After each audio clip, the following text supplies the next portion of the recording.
Assalamualaikum and a very good day to everyone. I am Jasmin Suraya from UiTM Perlis and will be presenting my final year project entitled A Review on the Pyrolysis Process of Palm Empty Fruit Bunch (PEFB) for the production of second generation biofuel under the supervision of Dr. Siti Nurlia Ali. Solid waste management is a practice concerned with the controlling of solid waste generation, storage, collection, transferring, processing, and disposal. The primary objective of waste management is to limit the amount of waste generated, hence lowering disposal costs, minimizing environmental damage, and improving human health. PEFB is one of the palm oil biomass leftovers that has been recognized as Malaysia's most plentiful source of bioenergy. About 18.1 million tons of PEFB waste were produced every year. Several conversion techniques such as pyrolysis, liquefaction, and gasification can be used to convert biomass waste into biofuel. There is a huge waste disposal issue of PEFB waste as a result of the extensive output of oil palm biomass that causes a major environmental problem that attracts pests and causes fouling, posing risks to both the environment and people. Therefore, it is very crucial to turn waste into biofuel to increase environmental well-being besides turning waste into profit. Pyrolysis of biomass is one of the promising methods for improving fuel quality and achieving thermal recycling of the waste, especially PEFB. The research questions are: what are the types of biofuels that could be generated from biomass waste? What are the characteristics of PEFB to be suited as a feedstock for second generation biofuel? What are the process conversion that can be used to convert PEFB into second generation biofuel? How does the temperature, heating rate, and particle size affect the qualitative and quantitative yield of biofuel from PEFB? The significance of this study is PEFB waste should be effectively processed as they can be an alternative to replace fossil fuels and maintain environmental well-being by converting waste to energy. This study reviews on the effects of temperature, heating rate, and particle size towards the quantity and quality of the biofuel produced by the process of pyrolysis of PEFB, besides focusing on providing knowledge on the characteristics of PEFB as feedstock for second-generation biofuel. The objectives are to review on the biofuels generation from biomass waste, to review on the characteristics of PEFB as feedstock for second-generation biofuel, and to review on the pyrolysis process of PEFB with effects of temperature, heating rate, and particle size. To review on the pyrolysis process of PEFB with effects of temperature, heating rate, and particle size. However, the effect of other variabilities such as time and flow rate are not covered in this study. Next, we move on to Chapter 2, Literature Review. The first one is the generation of biofuels. 1G biofuels are made from edible biomass such as sugarcane, corn, and wheat. They have a detrimental impact on greenhouse gas emissions, biodiversity, land use, water usage, and water fouling. 2G biofuels are made from lignocellulosic crops such as straw and rice husk, and it increases the sustainability of fuel production by using plants that are not edible and therefore they do not compete with the production of food. 2G biofuel is regarded as a cost-effective renewable energy source for its availability and low of residual contaminants such as sulfur, nitrogen, and metals. The target for 2G biofuel is to produce a product with a net carbon of 0 or negative. This study focuses on producing 2G biofuel. 3G biofuels are made from microalgae and have the capacity to achieve up to 20 times more bio-oil per unit area than the traditional crops. As can be seen on the table above, PEFB has the highest components of cellulose, hemicellulose, and lignin, offering a lot of room for development into high-value added products. Due to their characteristics, PEFB are deemed suitable as raw materials for thermochemical conversion and energy exploitation. Next, we will talk about the pyrolysis process of PEFB.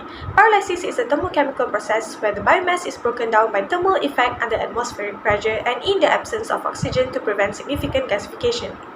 Compared to slow pyrolysis that occurs below 300 degrees Celsius, fast pyrolysis is a process of rapidly heating biomass between 300 and 700 degrees Celsius with heating rate of 10 to 200 degrees Celsius per second, a brief solid resistance duration of less than 2 seconds, and feedstock with fine particle size of 1 mm. Catalytic pyrolysis could transform biomass into hydrocarbons and higher value compounds. Next, we talk about the effect of temperature. Previous study by Sukiran et al. Emphasized that at temperature of 500 degrees Celsius, the maximum liquid product yield of biofuel, which is 35%, was achieved. The process was carried out at 300 to 700 degrees using fluidized fixed bed reactor. Next, Rahman et al. Investigated the pyrolysis process at 300 to 500 degrees using fixed bed reactor and found out that at 450 degrees Celsius, the highest yield of liquid was produced at 54.75 weight%. In another work, Sembiring et al. 2017 said that the biofuel product increased to the maximum as the temperature changes from 400 degrees Celsius to 500 degrees Celsius by using fluidized bed reactor.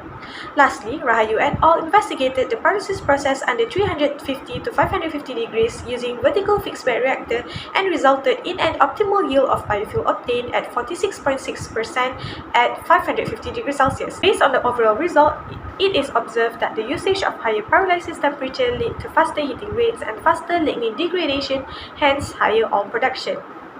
Next, we will talk about the effects of heating rate. Previous study by Sukiran et al. Emphasized that heating rate of 100 degrees C per minute produced the highest biofuel production at 42%, while the heating rate of 10 degrees Celsius per minute produced the lowest biofuel at 30%. The process was carried out at 10 to 100 degrees Celsius per minute using fluidized fixed bed reactor.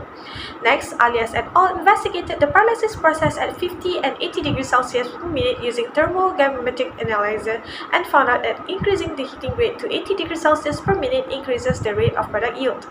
The degradation peak at a certain point of the 80 degrees Celsius per minute heating rate was greater than 50 degrees Celsius per minute. In another work by Sudrisno and Hidayat, it is said that at the heating rate of 30 degrees Celsius per minute, the yield increased to 6.1% rather than 25.1% at 10 degrees Celsius per minute by using bench-scale tubular furnace reactor at 10 and 30 degrees Celsius per minute. Based on the overall result, it is observed that rapid heating causes the solid material to depolymerize quickly into primary volatiles, while slower heating prevents dehydration into more stable and hydrocellulose. Lastly, the effects of particle size were studied. Previous study by Sukiran et al. Emphasized that the maximum biofuel under the testing conditions was 42.28% with particle size from 91 to 106 micrometers.